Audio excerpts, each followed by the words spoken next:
Noticentro 1, CMI. Estados Unidos estremecido por intento de Trump de alterar resultados electorales en Georgia. Telefónicamente le pidió al secretario de Estado de Georgia que encontrara 11.780 votos que necesitaba para ganar ese estado. El influyente The Washington Post revela grabación en la que Trump da esas instrucciones. El secretario de Estado se negó y Trump lo presionó, pero el fraude no se realizó. El presidente electo Joe Biden no califica la acción, pero dice que ganó 3 veces en Georgia. La vicepresidenta electa Kamala Harris dice que la llamada de Trump fue un atrevido abuso del poder. Lucha feroz en elecciones en Georgia por 2 escaños que significan control del Senado. 2 muertos, 5 desaparecidos y 9 rescatados en naufragio en Golfo de Urabá. Asesinan a otros 2 desmovilizados y a 3 líderes sociales en el país. Pandemia. Aumentan contagios y muertes en el país.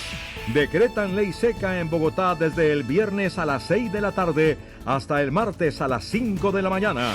Comienza a las 12 de esta noche cuarentena en Suba, Usaquén y Engativá. La cuarentena es funesta, dice Penalco.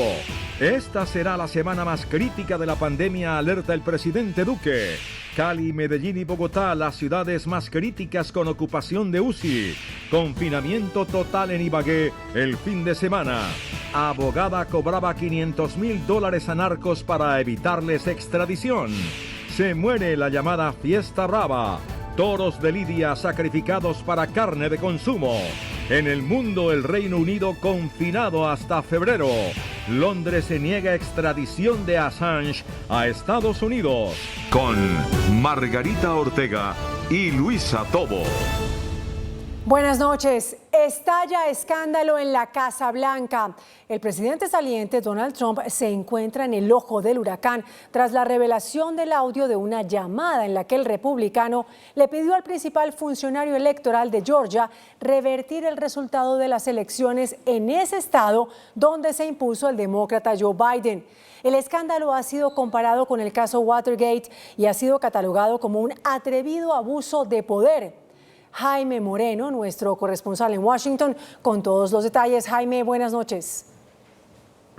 Hola, muy buenas noches. En un último intento por cambiar el resultado de las elecciones, el presidente Donald Trump llamó al secretario de Estado del estado de Georgia a presionarlo para que cambiara el resultado electoral y le consiguiera 11.778 votos. Esta maniobra del presidente de los Estados Unidos se conoció gracias a una grabación que fue filtrada por el Washington Post. En la conversación telefónica con el secretario de Estado de Georgia, Trump insistió en que había ganado las elecciones y que solo necesitaba que le ayudaran a conseguir los votos necesarios para sobrepasar la votación obtenida por Joe Biden, que ya fue certificada por el colegio electoral. All I want to do is this. I just want to find 11,780 votes, which is one more than we have, because we won the state. And honestly, this should go very fast. You should meet tomorrow. El oficial estatal, quien también es republicano, le dijo al presidente que la información que tenía era equivocada y que no era posible hacer lo que estaba pidiendo y que van a defender los datos oficiales de la elección que dieron como ganador a Biden. We took the call and we had a conversation. He did most of the talking, we did most of the listening, but I did want to make my points that the data that he has is just plain wrong. All I know is that we're going to follow the law, follow the process. Truth matters, and we've been fighting these rumors for the last 2 months. Sin ninguna evidencia, el presidente Trump aseguró que había ganado en casi todos los estados, pero que el resultado fue diferente porque, según él, votaron personas que no estaban registradas y fallecidos. That's a criminal offense, and you can't let that happen. That's a big risk to you and to Ryan, your lawyer. That's a big risk. But they are shredding ballots, in my opinion, based on what I've heard, and they are removing machinery, and they're moving it as fast as they can, both of which are criminal fines. El secretario de Estado de Georgia le dijo al presidente en esta conversación de cerca de 1 hora que sus afirmaciones sobre el fraude electoral no tenían fundamento y que se basaban en teorías de la conspiración. El presidente electo Joe Biden dice que no entiende por qué Donald Trump insiste en querer quedarse en la Casa Blanca y apeló a los votantes del estado de Georgia para que apoyen a los 2 senadores demócratas para que se queden con el control del Senado. El presidente electo Joe Biden, quien estuvo en Atlanta buscando reunir a los votantes antes de las 2 elecciones especiales fundamentales del Senado de Georgia, se refirió también al mandatario Donald Trump y aunque no mencionó directamente la llamada revelada por el diario The Washington Post, en la que este presionó para recontar los votos del estado, sí aseguró que Trump solo se queja de los resultados y no hace su trabajo. The president spends more time whining and complaining than doing something about the problem.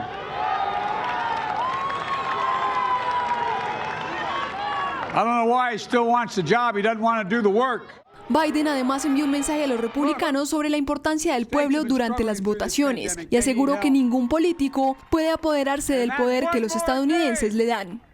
In America, as our opposition friends are finding out, all power flows from the people. From the people. That's our history. That's our law, that's our tradition, that's our Constitution, that's our democracy. Politicians cannot assert, take, or seize power. Power is given, granted by the American people alone. And we can never give that up. Biden, quien conquistó en las elecciones de noviembre el estado de Georgia, tradicionalmente republicano, se convirtió en el primer demócrata en hacerlo desde 1992, pero su margen de victoria fue muy estrecho. Las críticas hacia el presidente Donald Trump por parte del Partido Demócrata no se hicieron esperar y han considerado esta presión del presidente Donald Trump como un acto de corrupción y abuso de poder. La vicepresidenta electa Kamala Harris tildó de un atrevido abuso de poder las presiones del presidente Donald Trump para encontrar votos que anularan los resultados de las elecciones en el estado de Georgia, donde se impuso el demócrata Joe Biden. Have you all heard about that recorded conversation?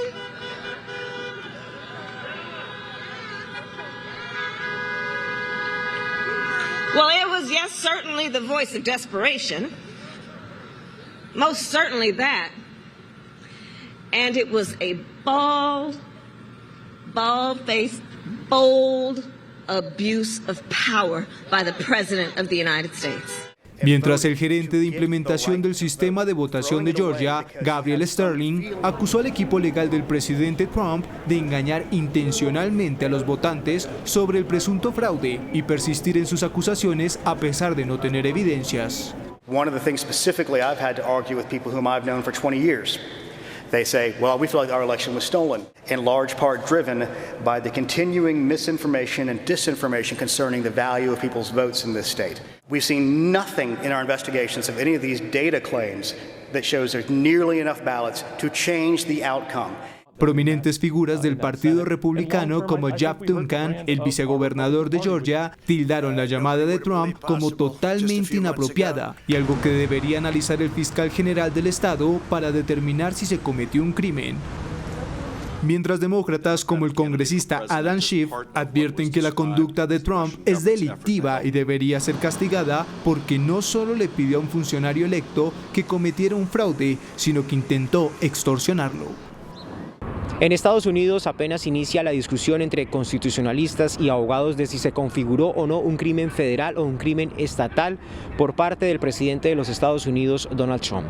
Desde Washington, Jaime Moreno para CMI La Noticia. Jaime, muchas gracias. Y una importante decisión se tomará mañana en el Senado de Estados Unidos, donde se define si los 2 escaños faltantes del estado de Georgia le dan la mayoría a los republicanos o si sorpresivamente los demócratas logran hacerse con ellos y así darle el control definitivo de la Cámara al gobierno entrante de Joe Biden.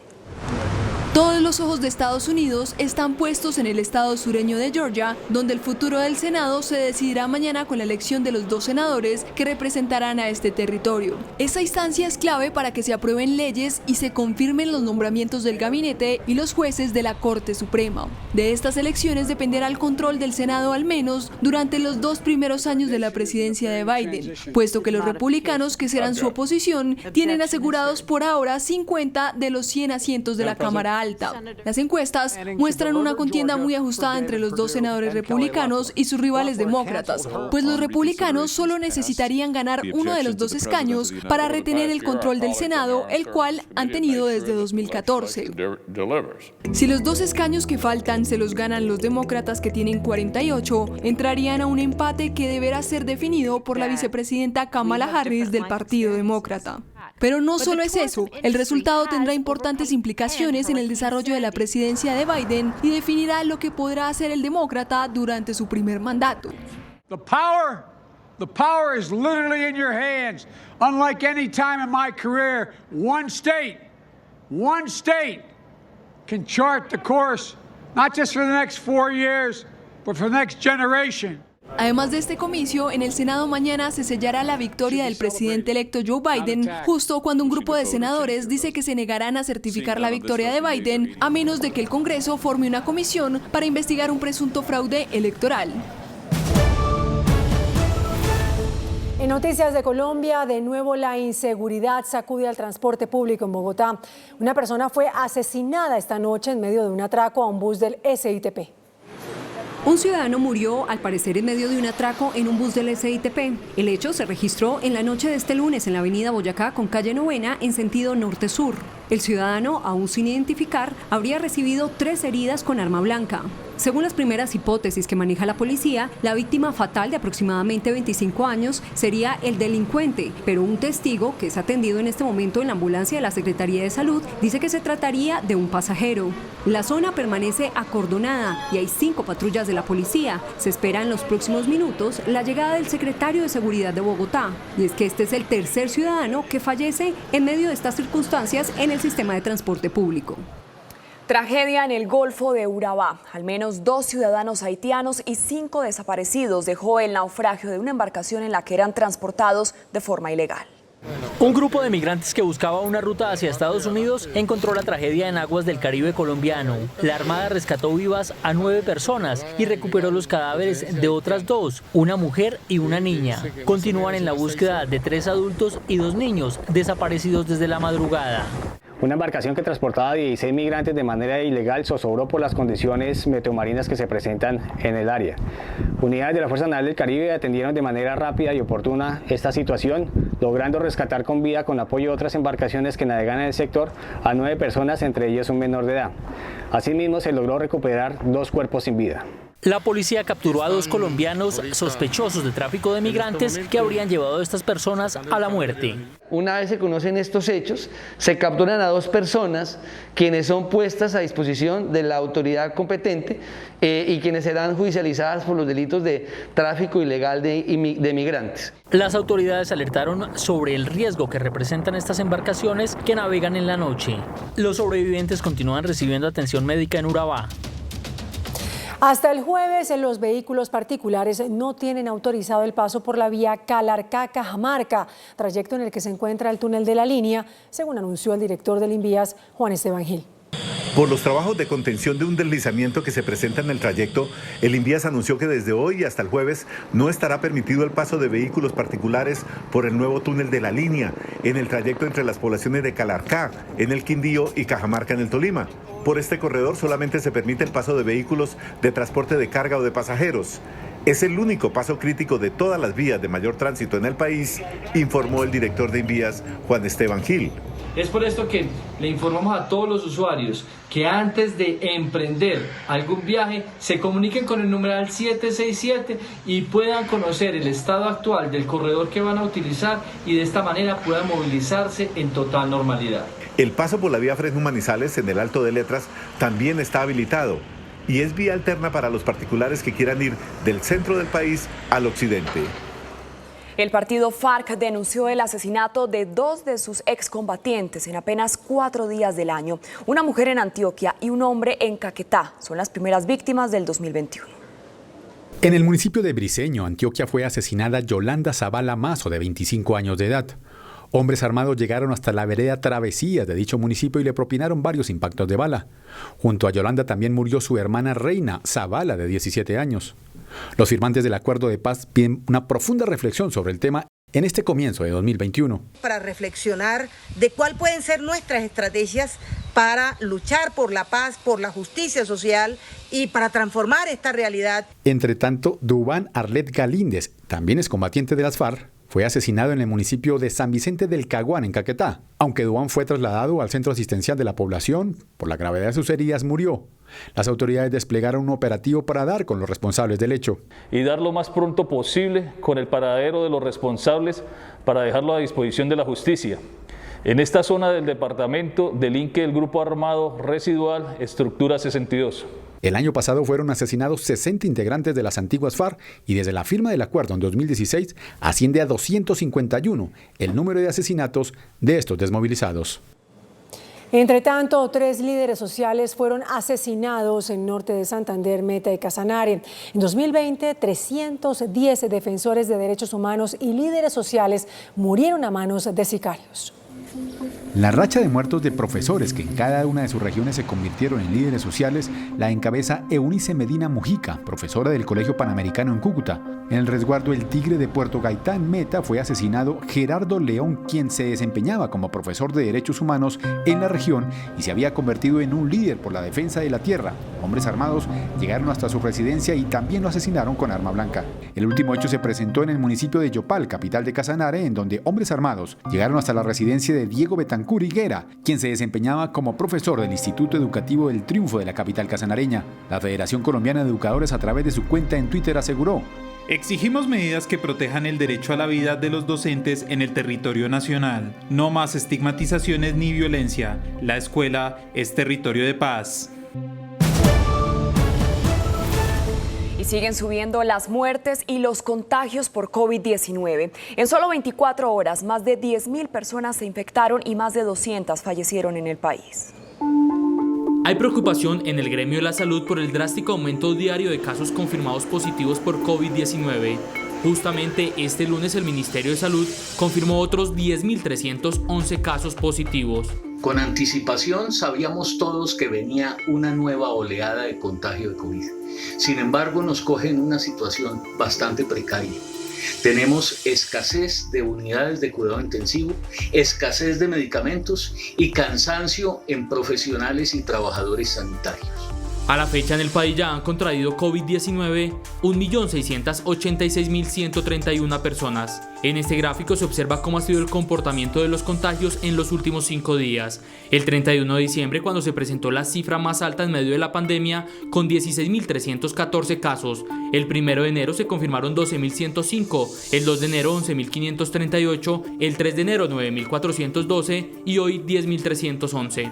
En este otro gráfico se puede observar cómo ha sido el comportamiento de las muertes diarias reportadas. El 31 de diciembre eran 304 decesos confirmados, el 1 de enero 282, el 2 de enero 270, el 3 de enero 200 y hoy 4 de enero 222. A la fecha en el país ya han muerto por COVID-19 44.187 personas.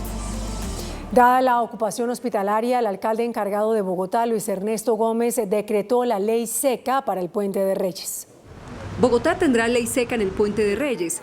La restricción del expendio de bebidas embriagantes a partir de este viernes, que inicia el Puente de Reyes a las 6 de la tarde y hasta el martes, que termina el Puente de Reyes a las 5 de la mañana. La idea es bajar la presión en el sistema hospitalario de Bogotá, al reducir el ingreso de pacientes por riñas y por accidentes de tránsito relacionados con la ingesta de alcohol. La idea es revisar conjuntamente nuevamente el comportamiento de nuestras unidades de cuidados intensivos, el comportamiento de la tasa de contagio en estas 3 localidades. Durante la ley seca se permitirá la venta de bebidas alcohólicas únicamente a domicilio. Y en Cundinamarca también se adoptaron medidas especiales de carácter transitorio. El departamento tendrá toque de queda, ley seca, pico y cédula y restricción en la movilidad desde el jueves. El gobernador de Cundinamarca, Nicolás García, anunció que por decreto será establecido un toque de queda general para los 116 municipios del departamento ante el incremento de contagios por COVID-19 y ante la indisciplina de algunos viajeros. La medida aplica desde el jueves 7 de enero hasta el lunes 11 del mismo mes. Pico y cédula en los 116 municipios de Cundinamarca. Ley seca a partir de las 8 de la noche, prohibición de venta y consumo de licor. y también tenemos restricción a la movilidad entre 8 de la noche y 5 de la mañana, salvo las excepciones que estarán establecidas en el decreto. Tenga en cuenta que el toque de queda es para toda la población, sin importar edad. Y a toda la ciudadanía, a cundinamarqueses y a turistas. Cuidémonos, si me cuido, cuido a los demás. No habrá restricción en la movilidad por las principales vías del departamento de Cundinamarca. Sin embargo, se dispondrá de la presencia de más de 4.000 policías para vigilar el comportamiento de los viajeros. Esta tarde el ministro de Salud, Fernando Ruiz, anunció que el martes, después del puente, se hará una completa evaluación de los resultados de la cuarentena decretada en Bogotá. El gobierno nacional tiene sus reservas sobre las cuarentenas en Suba, Usaquén y Engativá, por lo que se evaluará la efectividad de esta medida el próximo martes. Ante la insistencia de la alcaldía de Bogotá de aplicar esta medida, se ha aceptado la medida con la condición de la evaluación que se hará el día martes. Y es que más que medidas locales, para el gobierno debe haber decisiones generalizadas que reduzcan la ocupación y los contagios en toda la ciudad. Según el ministro de Salud, si la ocupación UCI COVID supera el 85%, se tendrían que tomar decisiones más estrictas. Aquí hay un llamado muy importante a la ciudadanía de Bogotá a cuidarse, a mantener el aislamiento obligatorio, a no tener ningún tipo de eventos y a entender que la situación de la ciudad es una situación bastante crítica. Aunque Chapinero presenta un aumento en la velocidad de contagios que preocupa, por ahora se descarta implementar cuarentenas en otras localidades. Justamente a partir de esta medianoche arranca la cuarentena estricta en las localidades de Suba, Engativá y Usaquén. A la medianoche de este lunes entran en cuarentena estricta las localidades del norte de Bogotá. Suba, Usaquén y Engativá, con más de 2.700.000 personas, estarán confinadas hasta el 17 de enero a la medianoche. No me gustaría porque uno trabaja el día a día y uno paga arriendo y eso, entonces, pero si toca, ¿qué más nos queda? Tenga en cuenta que solo pueden salir quienes realicen actividades de primera necesidad, como el personal de la salud, servicios públicos, de seguridad, personal para el abastecimiento de alimentos, combustible o medicina, personal de bancos y entidades financieras y cuidadores domiciliarios de adultos mayores o menores de edad.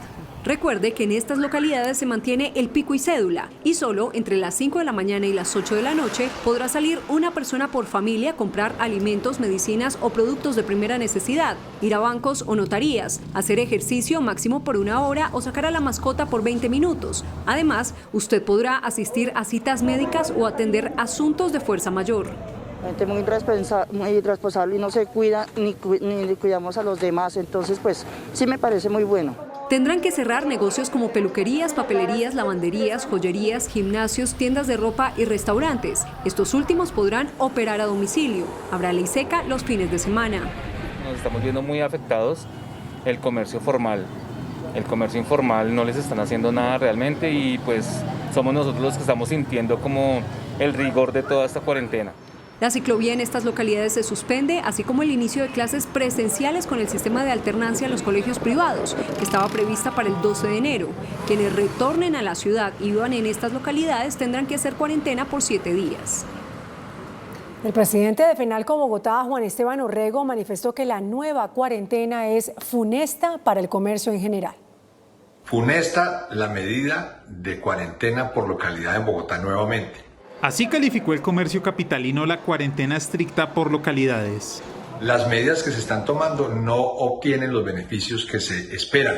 Desafortunadamente vemos cómo cuando esto se da, el comercio informal se dispara. Los formales aseguran que un nuevo cierre los condenaría a la quiebra, pues hasta ahora se estaban recuperando de las pérdidas del año pasado.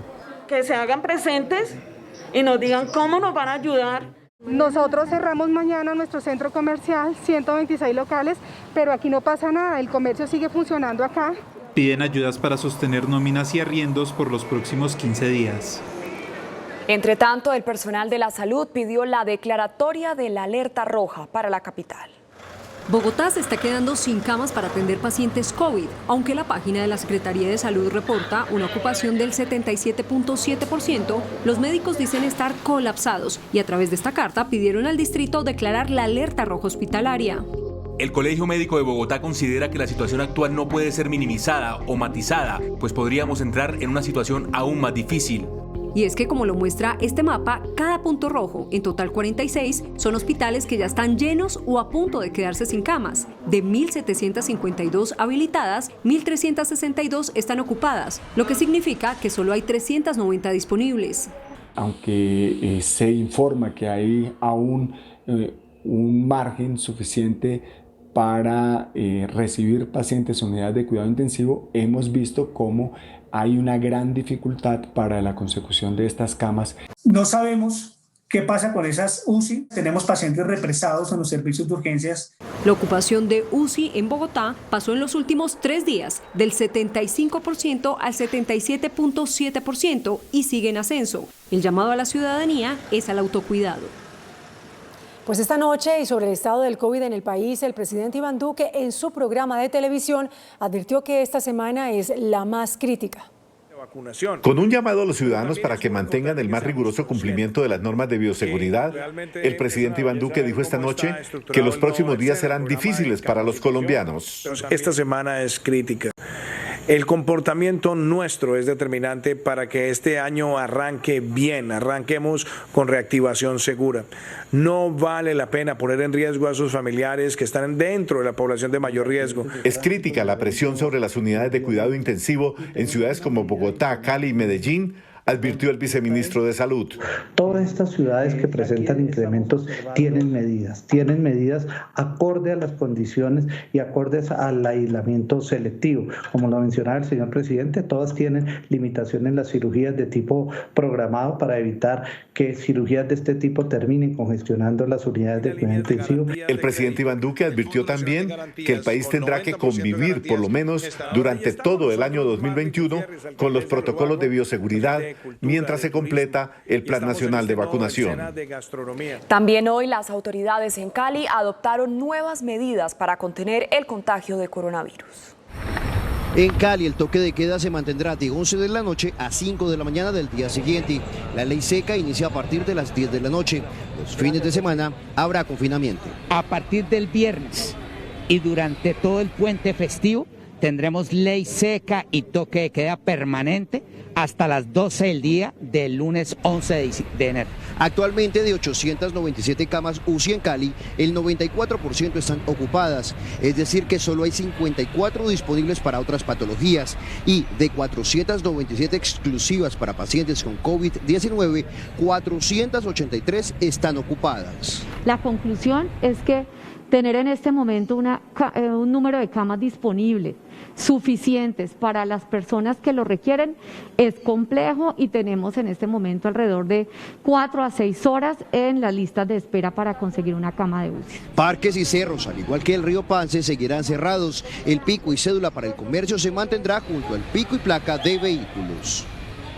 En Medellín y Antioquia aumenta la ocupación de camas UCI por casos de coronavirus. En Antioquia, 1.027 personas están en unidades de cuidados intensivos. Esto equivale al 87% de la ocupación, cifra que preocupa a las autoridades, pues hay menos de 200 camas disponibles.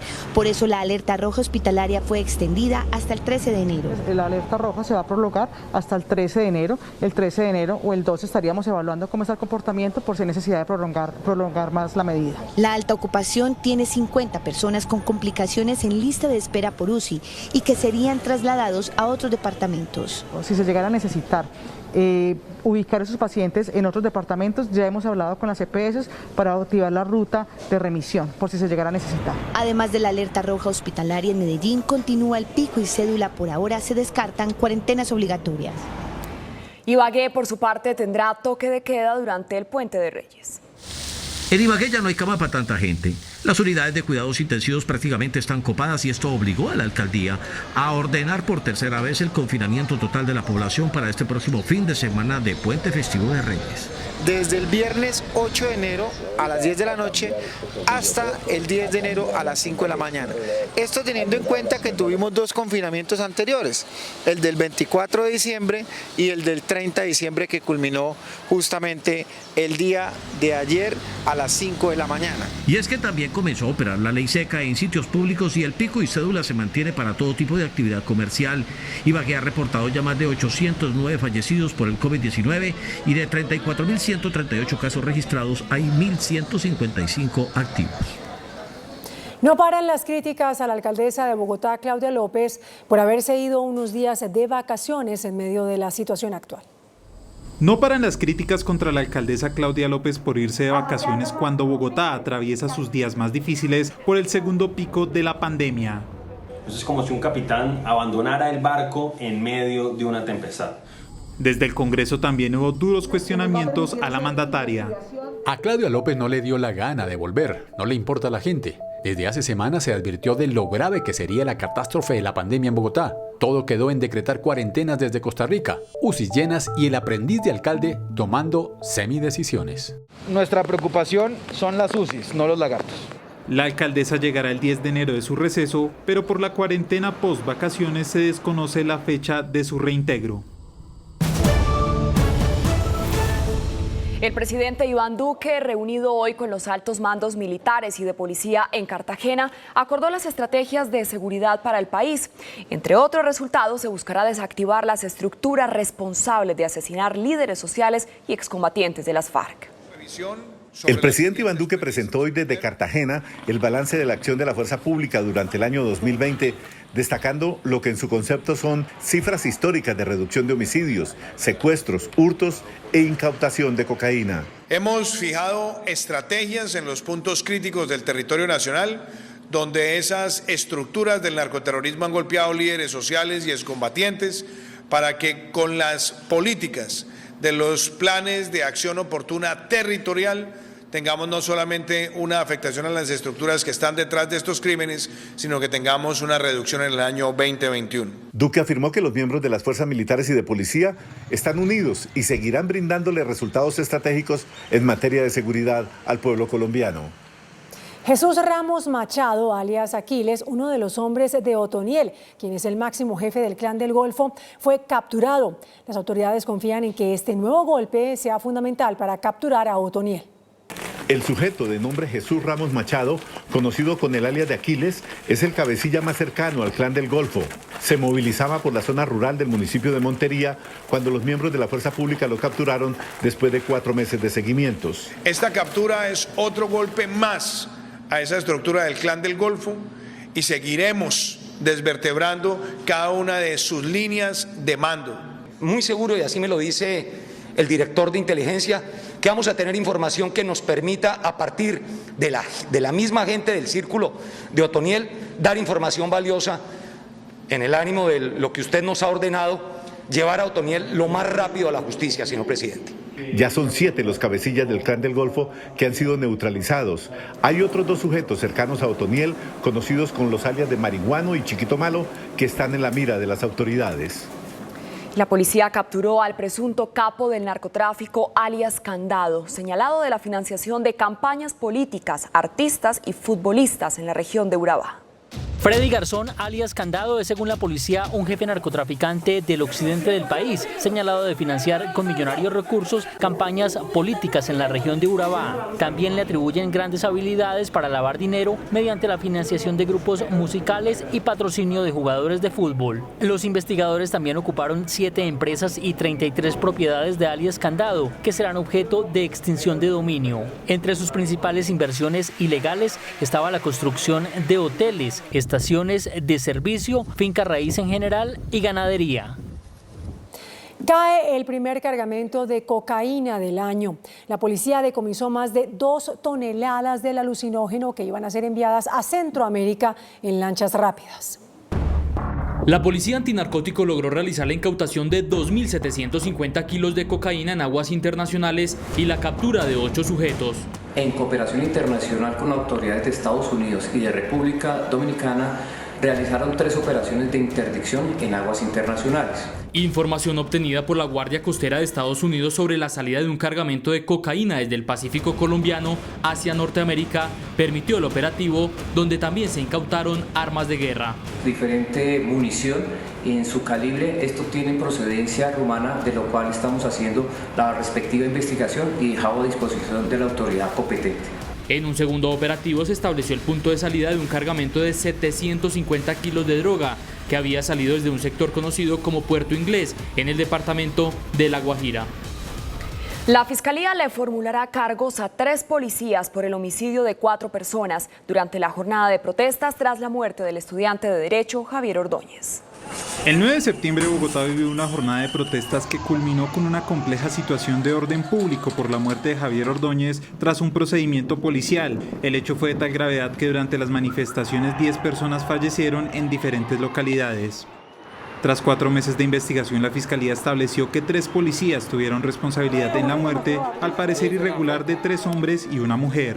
De acuerdo con los elementos materiales probatorios recaudados por parte del Cuerpo Técnico de Investigación y la Dirección Seccional Bogotá, se logró establecer la presunta responsabilidad de estos 3 miembros de la policía por el homicidio cometido en contra de 4 ciudadanos, entre ellos un menor de edad y una mujer. El próximo 18 de enero los uniformados tendrán que acudir ante un juez de control de garantías para responder por cargos como homicidio. Más de $500,000 habría cobrado una abogada a un grupo de narcotraficantes para entorpecer una serie de trámites de extradición hacia Estados Unidos. La justicia, la jurista mejor, es ahora requerida por la Corte de Texas en ese país. La Corte Suprema y el gobierno dieron vía libre a la extradición de la abogada Maritza Lorza Ramírez, quien es requerida por la Corte de Texas para que responda por el intento para hacer pasar como guerrilleros a 4 narcotraficantes para evitar que fueran enviados a Estados Unidos. La acusada podría asistirles al añadir sus nombres a una lista de miembros de las FARC cuando ellos no eran miembros. En los documentos enviados por Estados Unidos queda constancia que la abogada pidió más de $500,000 a los narcos y fue delatada por uno de ellos, quien dijo que fue estafado. La acusada podría influenciar a funcionarios en los Estados Unidos para obtener resultados favorables en los casos pendientes en el Tribunal de Texas. La abogada será extraditada en los próximos días, sin embargo Estados Unidos alista más decisiones similares por presuntos narcos colados. En Manizales, este año la temporada taurina por primera vez será de manera virtual. A pesar de que la Feria de Manizales no se realizará como cada año debido a la pandemia, la temporada taurina en su versión número 66 sí se hará, pero de forma virtual. Este año, por obvias razones, por la pandemia, por la seguridad de toda la gente, pues hemos decidido dar nuestra temporada taurina recortada de forma virtual. Se realizarán 2 festejos el día 10 y 11 de enero en la Plaza de Toros, festejos que serán transmitidos de manera virtual. En la plaza solo estarán los actuantes, no más allá de 50 personas, entre los actuantes que son obviamente toreros, subalternos, mozos de espada, todo lo que es el personal médico y paramédico y junta técnica, y será transmitida a través de nuestras redes sociales de Plaza de Toros de Manizales por Facebook, a fin de que la afición pueda presenciar estas 2 corridas y no pasar en vilo su año taurino. Las personas no tendrán que inscribirse, solamente conectarse los días de las corridas para disfrutar de 2 festejos netamente colombianos en la página de Cor Manizales. Los toros de lidia son otras víctimas que ha dejado la pandemia del COVID-19. Por falta de corridas, dichos ejemplares están siendo vendidos para carne. Y el sacrificio de estos bellos ejemplares, el toro de lidia, para carne, es lo último a lo que han llegado los ganaderos como Miguel Gutiérrez. Dice que no tienen otra opción ante las millonarias pérdidas que tiene el sector. Estamos únicamente rescatando como última posibilidad sus carnes, porque no hay otra cosa que hacer mientras la pandemia afloja y volvemos a la normalidad. Cuantificado solo en 3 plazas, la de Bogotá, la de Cali y la de Manizales, manifiesta que las pérdidas superan los 10.000 millones de pesos solo en términos de formalidad. Se estaba calculando entre 9 y 10.000 millones de pesos de las cosas más directas que tienen que ver con la economía en las plazas de primera. Obviamente hay otra economía, hay unos festejos que tampoco se están dando en la provincia, que son en las plazas de una menor categoría, que no los tenemos cuantificados en estos 10.000, pero estos 10.000 son contando pues ahora lo que no se dio en esta temporada nomás. Y a pesar de la presión de los antitaurinos y de la pandemia del COVID, don Miguel es optimista en que los toros de lidia seguirán presentes en la cultura colombiana. A través de la historia de los toros pues ha habido muchos intentos, inclusive de prohibiciones hasta papales de años atrás. contra los toros. Yo no creo que se acaben porque finalmente es algo que es parte de nuestra cultura, que bueno, en fin, la discusión es muy larga. Un kilo de carne de un toro de lidia hoy es vendido a 5.000 pesos, es decir, 2.500.000 pesos. Criarlo cuesta 10 veces más, según el ganadero Miguel Gutiérrez. La Corte Suprema de Justicia señaló que un noviazgo no constituye por sí mismo una unión marital de hecho. El pronunciamiento fue hecho por la Sala de Casación Civil al resolver una repartición de los bienes de una pareja homosexual. La Corte indicó que en este caso el noviazgo no mutó a una cohabitación permanente y como tal se abstuvo de modificar un fallo anterior proferido por el Tribunal Superior de Medellín, en el que se negaron las pretensiones de la demanda. El presidente de la ANDI, Bruce McMaster, abogó hoy por un gran pacto nacional por el empleo. Según el dirigente gremial, la única forma segura de generar mayor crecimiento económico es con medidas claras para crear nuevos trabajos. Las perspectivas de los industriales para este 2021 son mucho mejores en relación con las pérdidas de 82 billones de pesos que sufrió el Producto Interno Bruto el año pasado. Si creciéramos el 5%, estaríamos creciendo cerca de unos 47 billones de pesos adicionales que todavía no nos pondrían en el nivel del año 2019. El rebote se va a dar, el rebote no va a ser inmediato en términos de que podamos afirmar que vamos a lograr recuperar lo perdido. Sin embargo, para el presidente de la ANDI, este crecimiento debe ser sostenido para que pueda generar empleo. Estos próximos 5 años van a ser importantísimos para la economía y será muy importante que concentremos nuestros esfuerzos. Así lo dijeron las calificadoras de riesgo. Dijeron, si algo tiene que hacer la economía colombiana para poder garantizar la sostenibilidad de ella misma, del Estado y de los acreedores, sin duda alguna, concentrar esfuerzos en mantener un crecimiento sostenido. La meta, según Bruce McMaster, es generar empleo, sobre todo empleo formal. Dice que este debe ser un propósito tanto del gobierno como del empresariado. Como un año de incertidumbre para los pequeños y medianos empresarios castigados por los cierres y cuarentenas impuestas para mitigar el contagio del COVID, califica el 2021 la presidenta de ACOPI, Rosemary Quintero. Para los pequeños y medianos empresarios, que son los que más empleo generan, el año 2021 lo definen con una sola palabra: incertidumbre. Esto debido al rebrote de la pandemia. Sigue primando un alto nivel de incertidumbre.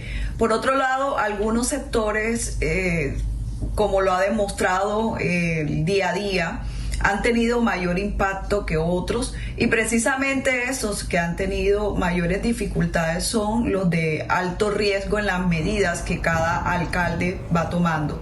Dicen que el Estado debe hacer un esfuerzo mayor para acelerar las obras públicas. Si hablamos del 2021, consideramos muy importante acelerar la actuación pública, que las compras públicas pueden seguir jugando ese papel preponderante, sobre todo en segmento de la micro, pequeña y mediana empresa. Obras públicas que pide ACOPI generen empleo para mover la economía nacional. El presidente de Fedegan, José Félix Laforía, aseguró que el sector lechero del país está en peligro por la masiva importación de leche de los Estados Unidos que están haciendo los empresarios del sector. Para el director de Fedegan, José Félix Laforí, no tiene presentación y es un descaro que los empresarios de la leche hayan comprado ya el 67,58% del cupo de 12.969 toneladas del Tratado de Libre Comercio con Estados Unidos. Dice que lo que deberían hacer es comprarles a los productores nacionales. Y la industria tiene que acostumbrarse a ver cómo compra la totalidad de la leche en Colombia. De más de 7.500 millones de litros no alcanza a comprar 3.000 y ya importó a lo que va corrido el año, 3 días, el 70% de los contingentes que no tienen aranceles. Me parece que el gobierno tiene que intervenir. Sin embargo, para el viceministro de Asuntos Agrarios, el tema se sale de las manos del Ministerio de Agricultura.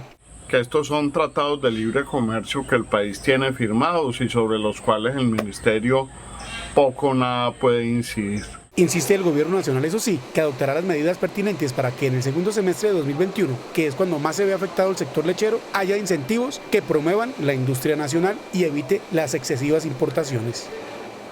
El gobierno, a través de la vicepresidenta Marta Lucía Ramírez, inició el seguimiento a 64 proyectos en los 32 departamentos con los que busca reactivar la economía. Serán más de 100 billones de pesos para las regiones. El gobierno inició el seguimiento a los 64 proyectos de reactivación económica en 2021, enmarcados dentro de la Agenda Compromiso por el Futuro de Colombia. Se trata de iniciativas en agricultura, obras públicas, incluidas vías terciarias y puentes, entre otros, ciencia, tecnología e innovación, emprendimiento y fortalecimiento empresarial. Los proyectos tendrán un estricto seguimiento por parte de la vicepresidenta Marta Lucía Ramírez, pues esperan inversiones por más de 100 billones de pesos que buscan impulsar la economía el año que inicia y disminuir la elevada tasa de desempleo en las regiones. Tenemos que recuperar los empleos que perdimos, tenemos que crecer todavía mucho más para incluir a tantos informales que están en nuestro sistema económico. Tenemos que lograr cada vez más crecimiento de esas pequeñas y medianas empresas. Las obras se realizarán en los 32 departamentos y en 600 municipios del país. El índice Colcap cayó 1.38%. Indicadores del día en Noticentro 1 CMI.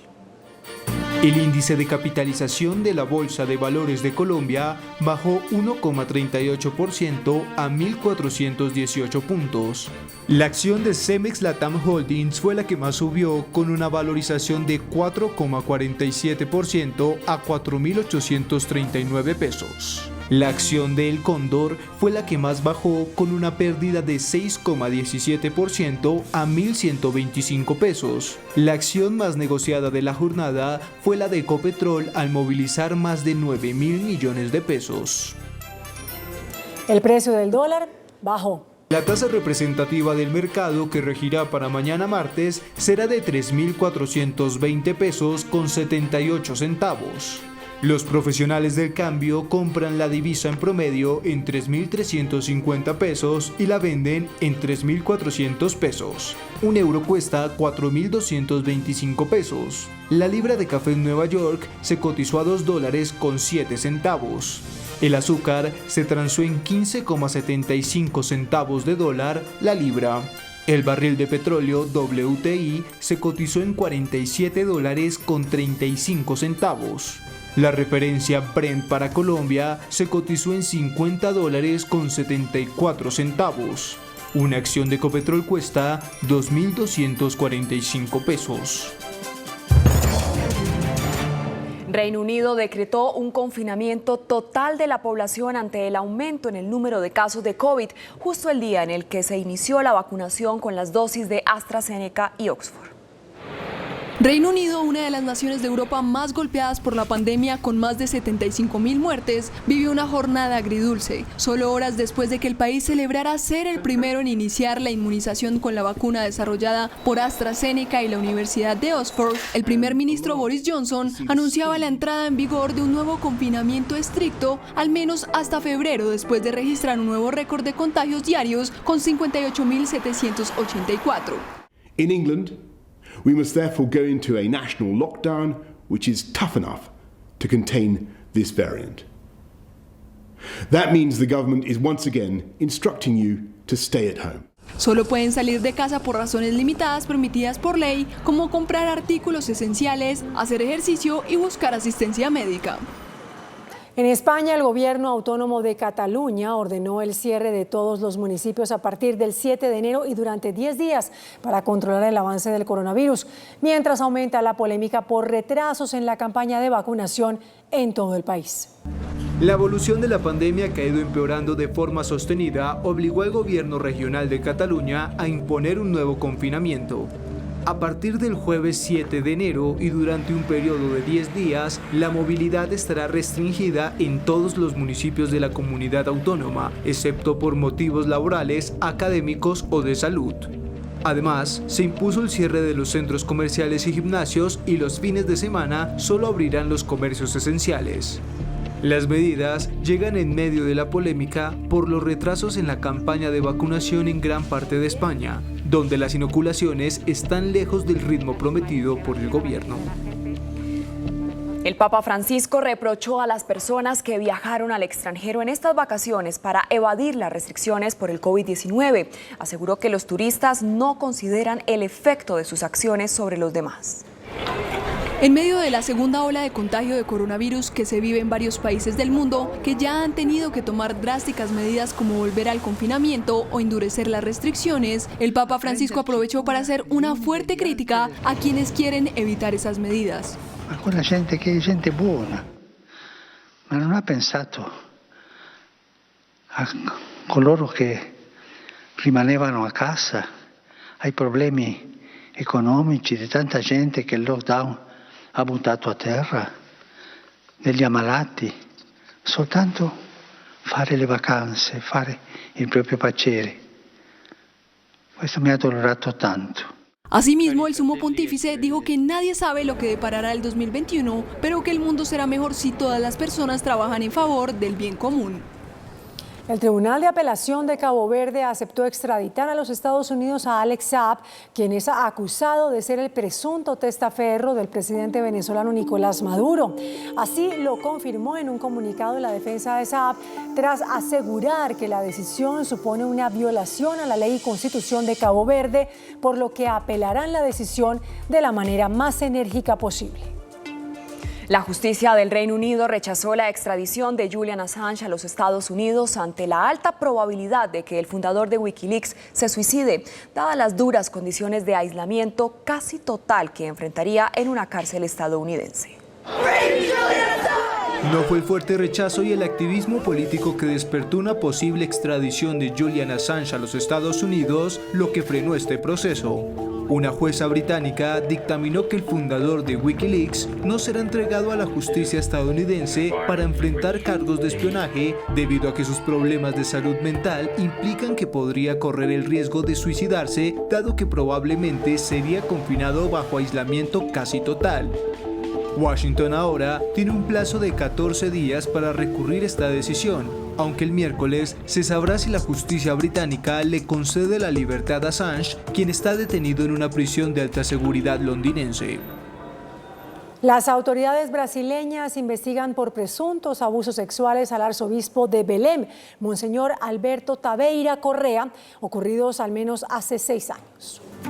4 exalumnos del seminario San Pío X denunciaron que a través de una supuesta terapia para curar la homosexualidad, el arzobispo brasileño Alberto Taveira Correa los abusó sexualmente tras haber tocado en varias ocasiones sus genitales. Las acusaciones contra el religioso, representante de la ciudad de Belém, una capital católica, ya son motivos de una investigación formal por parte de las autoridades judiciales que transcurre bajo el secreto de sumario, por lo que no se conoce la identidad de los denunciantes ni mayores detalles, aunque se sabe que todos tenían entre 15 y 20 años cuando ocurrieron los hechos durante 2014.